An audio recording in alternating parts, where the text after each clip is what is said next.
më 2 tetor të vitit 2017. Ishte albanolog, shkrimtar, përkthyes, gjerman i lindur në Vancouver të Kanadas. Jeta. I lindur më 29 qershor 1950 në Vancouver të Kanadas, Elsie ndoqi Universitetin e Kolumbisë Britanike, University of British Columbia, ku mbaroi studimet e filologjisë klasike dhe gjuhësisë më 1972.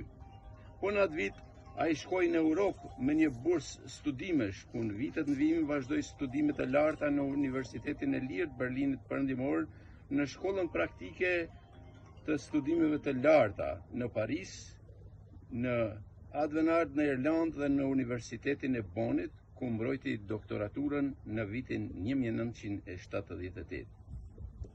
Që nga vitin 1978 pati mundësi të vizitoj Shqipërinë disa herë në kuadrin e takimeve shkencore midis Institutit të Gjuhësisë së Universitetit të Bonnit dhe Akademisë së Shkencave të Shqipërisë, si dhe mori pjesë disa vite me radhë në seminarin ndërkombëtar për gjuhën, letërsinë dhe kulturën shqiptare në Kosovë.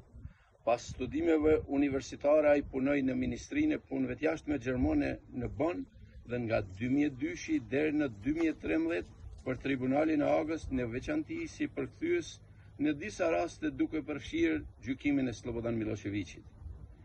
Elsie është antar i Shoqatës së Europës Juglindore, antar e Akademisë së Shkencave dhe Arteve të Kosovës, si dhe antar nderi i Shoqatës së Shkrimtarëve të Kosovës.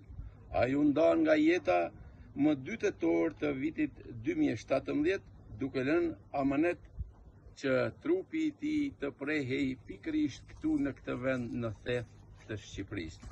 Unë, miq të dashur, kam sot çfarë të flas mjaft për Robert Elsien, sepse neve edhe kemi botuar në metaforën tonë, pra në numrin 34, që është botuar pikërisht si vjet, por se gjithsesi neve do të mjaftoheshim me këto fjalë për të njoftuar edhe juve, edhe publikun e gjerë. Dhe do i jap tani më fjalën zonjës Brenda Sejdia për të vazhduar edhe ajo me pjesën e saj që ka planifikuar të jep për ju.